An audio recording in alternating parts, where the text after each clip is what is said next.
Postgame thoughts. Padres, they lose to the Mets in the series finale. They get back home now at Petco Park, start a series with the Milwaukee Brewers tomorrow night. Juan Soto bobblehead night. Speaking of Juan Soto, he hit a bomb. His fourth longest home run of his career, way over 400 feet into the second deck at Citi Field. Padres had a 2-0 lead. Then Snell gave up a couple home runs. Alonso, Lindor. There was a fly ball that Soto didn't catch when he should have. That cost the Padres. That cost Snell a run. But I don't want to say that Snell was fantastic. He should not have allowed 3 earned runs, but he was not great. 5 walks still. Yeah, he got through 5 innings. Congratulations, Blake. But then in the 6th inning, he walks the first 2 batters that he faces. Those 2 don't end up scoring, but it continued to keep the pitch count going. It increased the pitch count, got him out probably earlier than he could have been if he wasn't walking 5 guys.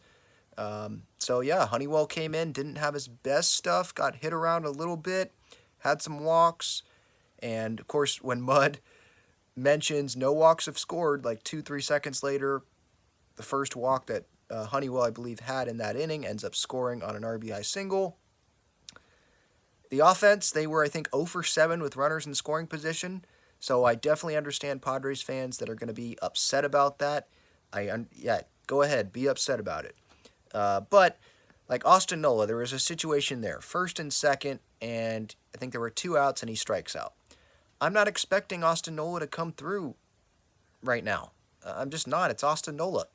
And then Manny at the end of the game, I think there was some runners on, hits a line drive that might have been a base hit, would have been a base hit if the second baseman was playing where second base usually plays, but it ends up being a line out. Like, that's just the way it goes sometimes. I think the pitching staff could have been better.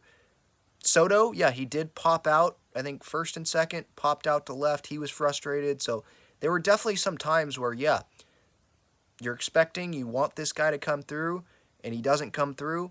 But there's some where, like Austin Nola, I don't have high expectations for him. So I'm not going to sit there and be, pissed off when Austin Nola doesn't come through because he's catching for Snell. I'm not surprised that he was catching. He was in the lineup today. And I just don't have high expectations for him at the plate and throwing runners out as well. I think there were 3 Mets stolen bases today. I know some of them were on Snell. Like Snell, Darvish, they're very slow to the plate. But Nola has allowed 15 stolen bases already this year. He's caught 1 guy stealing. That's not good.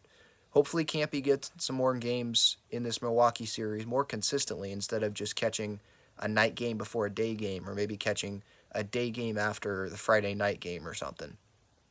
So we'll see. Back to San Diego. My show's coming up reacting to this series and other San Diego sports stuff, so stay tuned for that. Padres lose, and they have a 4-3 road trip.